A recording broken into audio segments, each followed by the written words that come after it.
is our ultimate atonement today. No longer is that sprinkling of blood, but we can go boldly to the throne of grace and ask for mercy. And that's at Jesus' name. Y'all didn't know what Jesus was this morning, so I'm just about past that. And the high priest would sprinkle blood for the atonement of sin on top of the Ark of the Covenant, the mercy seat. And the most important purpose that you need to understand and remember about the Ark of the Covenant is it was going to represent God's presence. Hallelujah. It was symbolic to the presence of God. That's right, amen. Watch this. God tells Moses exactly in minute detail how he was to construct it, how he was to handle it. How he was to deal with it, because men came into the presence of the Ark of the Covenant the wrong way and died. Let me create this parallel for you a moment. Because we don't have an Ark of the Covenant with us today, but we have the house of God. This is the presence of God, where God comes to meet us. And if we're not careful how we come into the presence of God, y'all not going to talk to me anymore. If we're not careful how we come and meet God on Sunday morning, amen, you can encounter a gracious God, but also a dangerous and angry God that takes his presence serious. And this signifies the presence of God. We'll get back to that point in a minute, because I've got to hammer home on it some more. But the Bible says that the Ark of the Covenant will go to play an important role in the lives of the children of Israel. They want to seek God through the Ark, amen, for direction. When to go to war, when not to go to war, where to go and travel, where not to go and travel. Amen. As a matter of fact, the Bible says that in the book of Joshua, that when they came to journey out of Egypt for 40 years, amen, that they encountered the Jordan River. Amen. And understand something, amen, I'm getting ahead of myself. Amen. Before they could travel, before they could go anywhere, the Bible says that the Ark of the Covenant was to go before them. 2,600 feet, somebody say half a mile. Half a mile. But they were to follow it. Yes. Amen. So wherever they were to go, the Ark of the presence of God had to already saturate. Amen. Wherever they were going, wherever they were leading. The reason why so many of our churches are messed up today is because so many are going, but they're not following the presence of God. Y'all not going to talk to me. The reason why so many people are messed up is because they're going, but they're not following God. That's right. The Bible says 2,600 feet was the Ark of the Covenant to go above or beyond the people of God. And they were to follow it. And the Bible in the book of in Joshua says that when they came and journeyed out of Egypt, that they came and encountered with the Jordan River. Amen. They couldn't go any further. They were stuck. They were stagnated. Couldn't go nowhere. But the Ark of the Covenant served as a symbol to them of when to advance. For when the priest lifted up, they knew it was time to go forward. And when they stepped foot in the wet ground, the Bible said it dried up. Let me preach to somebody this morning and tell you, you may be encountering something in your life that's stopping you from advancement, but I dare you on this morning to make a vow to yourself and to God that I'm going to follow God. Because whatever is stopping you from advancement, whatever is stopping you from receiving more of God or witnessing the move of God, if you follow God, He'll never lead you to a place of ruin. And when it looks like obstacles are in your way, when you step forth with the presence of God, God will move obstacles out of the way. That's in Joshua chapter 3. In Joshua chapter 6. The Bible says that they began to go to war. Amen. And they encountered a wall of Jericho. See, we was taught when we learned, we talked about, about the wall falling down when the people marched around it and began to praise God. That's what we were taught. But the Bible says that it wasn't just the praise, it was the presence of God. Am I over y'all here this morning? When the ark went before them for 7 days, the ark went and circled the wall for 7 days. Jericho's wall signified a great wall. It was where they were trying to go, but they couldn't go because the wall was in the way. How many of you right now got some walls in your life that you can't go through? A whole lot of us got some things, strongholds or things in our lives that's stopping us from witnessing the miraculous move of God. We got a lot of things that signifies a wall that we can't journey through. We've been out of the way for so long, we've become accustomed to doing things our God says that your way ain't your way no more. You looking at the wall, but I got a presence, amen, they're going to go before you. The Ark of the Covenant was to go around that wall 7 times. And the Bible says that after 7 times, they begin to shout and give praises unto God. And that wall came tumbling down. Watch this. We can come into the house of God every Sunday after Sunday and praise and praise and praise and leave our space and go right back into what we had. But when we leave this place, we should leave following the presence of God. And when we follow God's presence, whatever wall that's been in your life, whatever stronghold that's in your life, can't do nothing but come down. It's not by might, it's not by strength, it's not by what you're doing, but he said it's by my spirit, says the Lord. And if I dwell on the inside of you, if my spirit is on the inside of you, I got the presence of God on the inside of me. There's no devil in hell that can stop me from going to the Lord.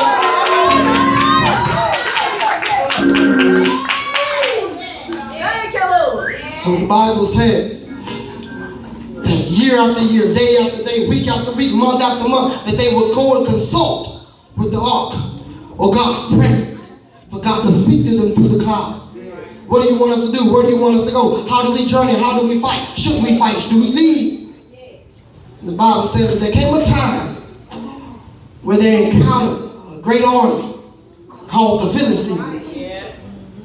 And the Bible says that they went to war.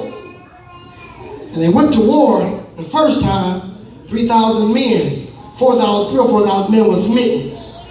Amen. And so they went back to consult Eli.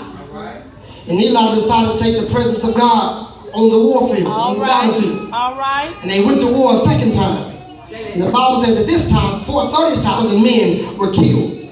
And they lost the war. And not only that, the Philistines stole the Ark of the Covenant from them. All right.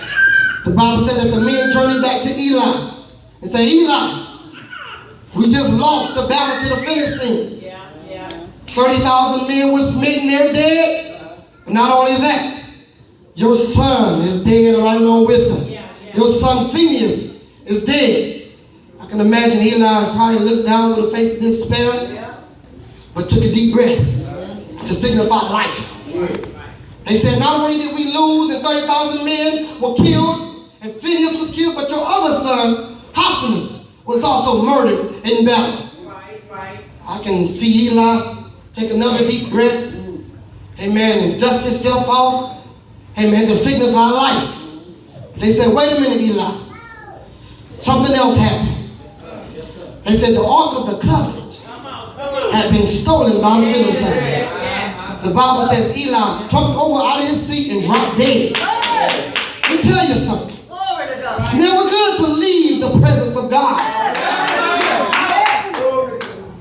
The Bible says that the men went to his wife, Phineas' wife, his son-in-law, the daughter-in-law of Eli, and said, daughter, the Philistines has smitten and won the battle against the children of Israel.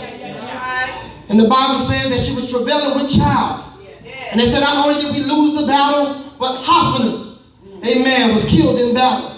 Not only was Hophnius killed, but your husband, Phineas, was killed in battle. We came back and told your father-in-law, Eli, that we lost the battle and he trucked over and died.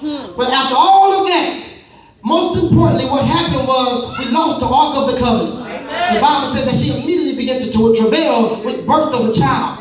And before she gave birth to the child, she deemed it most importantly to name the child.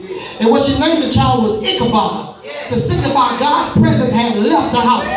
And the Bible says she tripped over and died. For deliverance is never good to leave the presence of God.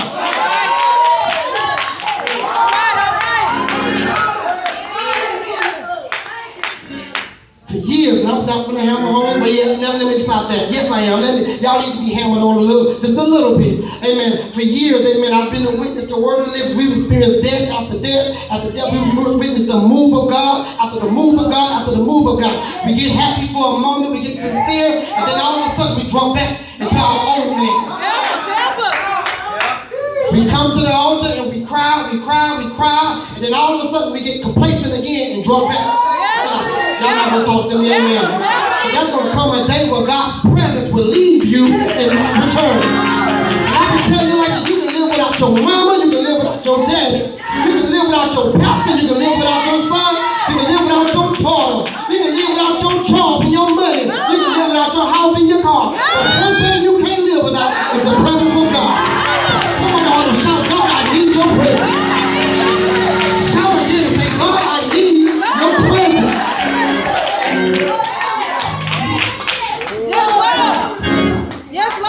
So the Bible says that they take the Ark of the Covenant, Philistines, and they move into their house amongst their God, Dagon. They said they went to bed one night, amen, woke up, Dagon had kneeled before the Ark of the Covenant. I don't care what your God is, what you're praising more than our God. But I told you, every knee gonna bow. I don't have to debate with you what the Word of God says. I don't have to show you with myself who my God is, because one day your knees gonna bow. And the Bible says that Dagon had bowed before our God. They came back the next morning and did what some of us often do. We come to the house of God and praise, but we'll leave on Monday and pick back up Dagon. We'll pick back up Dagon. They picked back up Dagon and put us right back before the ark, amen. And the Bible said the next morning Dagon had toppled over again, and this time his head fell over. This time he shattered into pieces, amen. Somebody said there's no God like our God.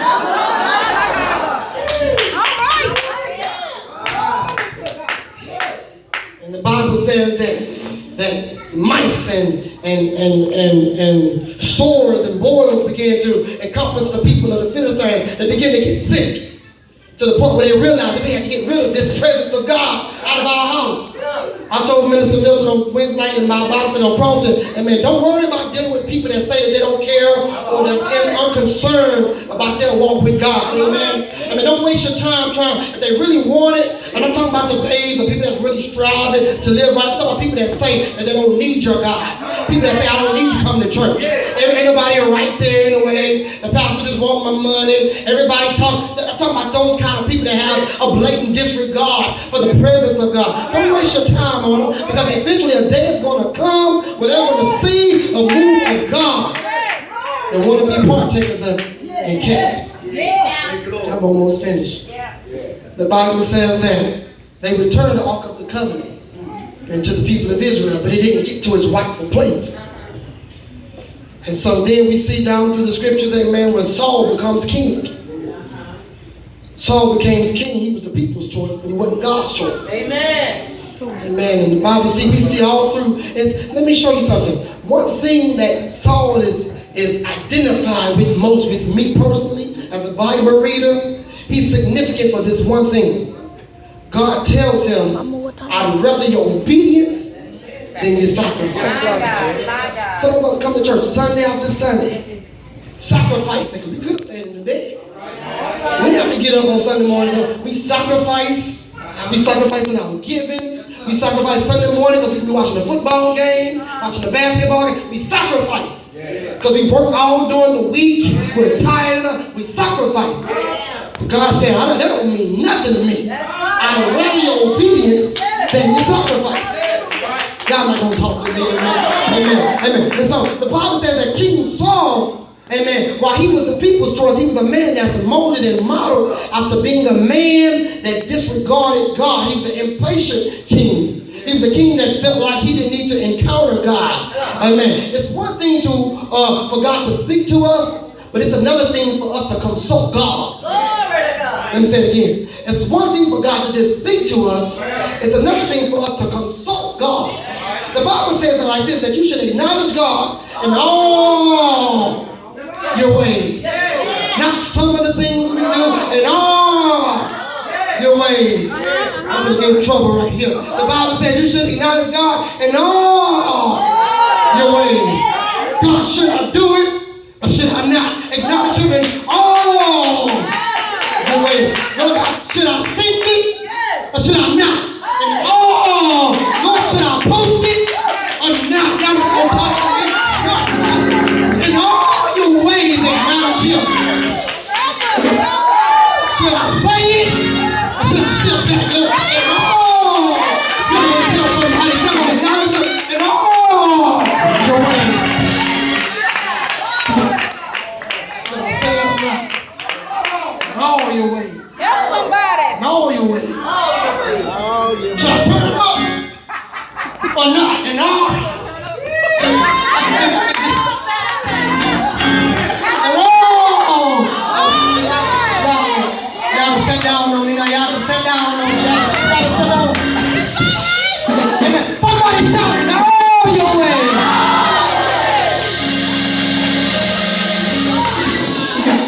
And he will direct your path. He will direct your path. You acknowledge him in all your ways. He will direct your path. The Bible says that Saul, through all his reign, he didn't acknowledge God. He did things on his own terms. God spoke to him, but he didn't consult God. He didn't consult God. There's a major difference. Because we got to acknowledge him in all our ways. And the Bible says, so God despised Saul. And he chose a man that was unlike any other. Now, y'all must don't reach our Bible. He chose a man that was the least of the many. His brothers were strong in mind. His brothers was in battle, amen, working for the Lord. But he was nothing but a little shepherd boy. The Bible says that God chose the least of the many that was going to come forth. A man after his own heart. A man that was going to understand that I can't do things on my own. But I was going to need his presence. Glory to God. There was going to come a day that there was going to be a little shepherd's boy that understood that we can't just fight on our own. We can't just do what we want to do. But I need to consult the presence of God. Oh, Lord have mercy. And not only did he just consult the presence of God, he knew how to provoke the presence of God. The Bible says David would grab his harp. Amen. He would get God off the throne into the atmosphere. And when they got ready to do battle, all he had to do was start magnifying God. And God was going to war for him. Y'all not going to talk to me. Sometimes you ain't got to say it quickly. Sometimes you don't got to speak it. Sometimes you don't got to talk it. And all you got to do is start lifting up your hands and say, God, do work. Somebody ought to shout, God, do work. God, do work. Magnifying, I do work. Glory to God. There's going to come a man by the name of David that understood that I ain't got to say a thing. But I can just declaim the name of the Lord that is a strong tower, and he'll come and see about me. And when I'm going up against my enemies, the Lord will fight my battles. Come on. Saul didn't consult God any longer for the Ark of the Covenant, because apparently the presence of God was insignificant to them. And because of that, God's judgment reigned against them. Now, David knew that the presence of God was significant. And for 20 long years, they never consulted God for the Ark of the Covenant or for his presence. But David made his mind up that, Lord, I'm going to build you a temple. But before I can build this temple, I got to get your presence in the house of God. Watch this. So many of us are having church, but we're just building beautiful edifices. But if God's presence don't come in the house, y'all not going to talk to me. I don't care how beautiful the church is. I don't care about the city falling down. All I care is God going to meet me there. Lord have mercy. I just need his presence to be in the midst. I don't care how beautiful you are. I don't care who came and who didn't show up. I just need God's presence to be in the midst. The Bible says that David goes to get sin for the Ark of the Covenant. Now here's the thing that you must understand, word of deliverance. This is the word for the house. Amen. And David sent for the Ark of the Covenant because he knew they needed it. But David didn't follow the word of God in constructing on how to handle the Ark of the Covenant.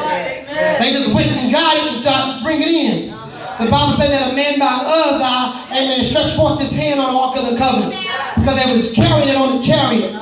And in other words, they hit a pothole. And the Ark of the Covenant, which is symbolic to God's presence, shifted off of it. After all, Uzzah had good intentions. I mean, because this is God's presence. I don't want it to damage or fall or to be broken or become ruined. The Bible says that Uzzah stuck his hands out and began to place it back on the court. Good intentions, but defiled the word of God. I mean, the Bible says that this angered God and he killed him on spot. You better be careful how you come into the house of God. You better be careful how you handle God's presence. You can have good intentions, but your motive is dead wrong. And God will kill you in the house of God. Y'all not going to talk to me, amen.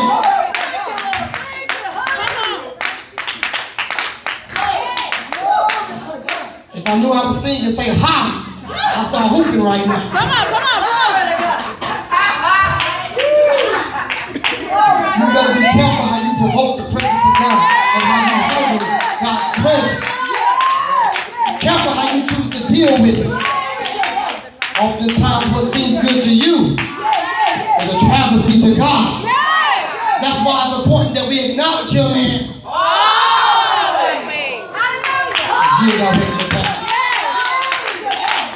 The Bible says that David told him, you know what, just put it aside. Let me go back and consult God on how to handle the ark of the covenant. No, this blessing me. David went back and consulted God on how to handle the ark of the covenant. And the Bible says that they took the ark of the covenant to Obed-Edom's house. And when they got there, everybody began to get a blessing. People came by to visit Obed-Edom and got a blessing. His wife got a blessing. His children got a blessing. Y'all not gonna talk to me. His neighbor got a blessing when they came to visit. Everybody that got into the presence of God got a blessing. I told you when you provoke the presence of God, and man, your neighbor can't sit down any longer. They can't just sit there when you're provoking God's presence. Everybody's gonna get a touch. Everybody's gonna get a blessing.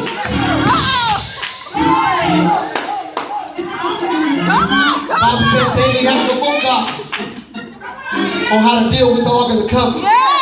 This time he didn't sin for it. This time he went to go get it.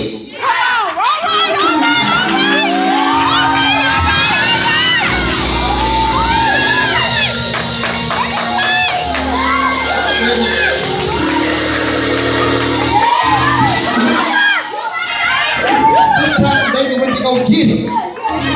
And this is our text, amen. 2 Samuel chapter 6, verse 15, 14. The Bible says that they were going to get the ark of the covenant. And while David was coming on home with the covenant, David danced before the Lord with all his might.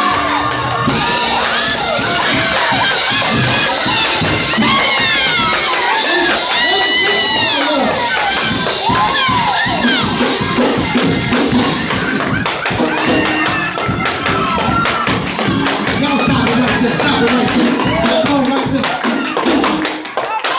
Not only did he dance before the Lord, but the second Bible said that they began to dance so hard.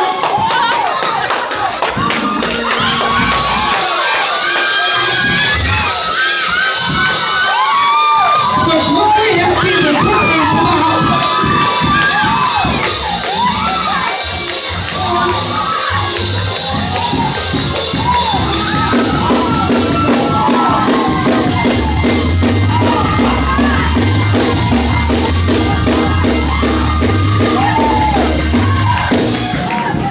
I ain't finished. I ain't finished. Watch the shout of the Lord, but I ain't finished. David got before the Lord. And see, this is what y'all should have been doing over the saying Jesus. David began to dance before the Lord because the presence of God had been returned to the house of Israel.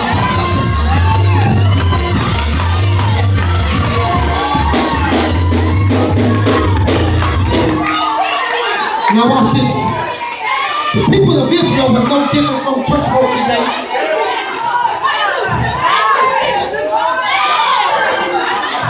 Y'all stop trying to preach.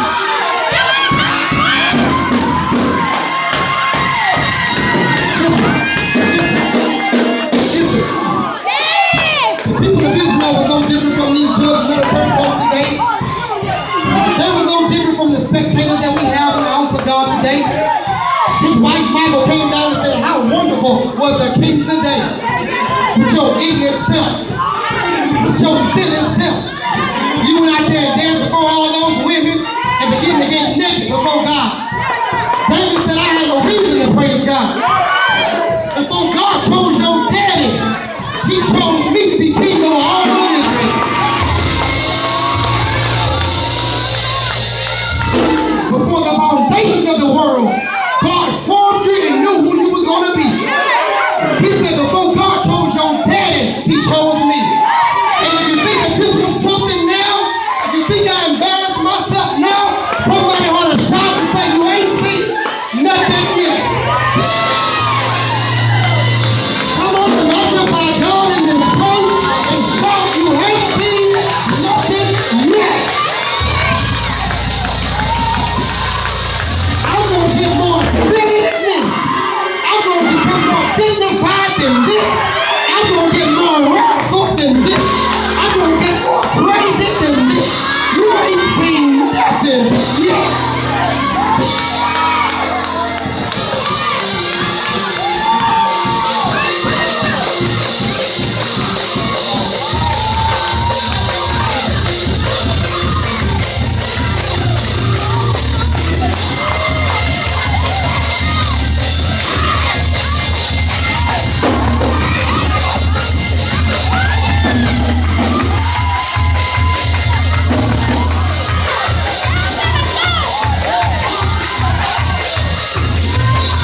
said something. David wasn't just shouting. It was the presence of God that had been returned. And the manifestation in the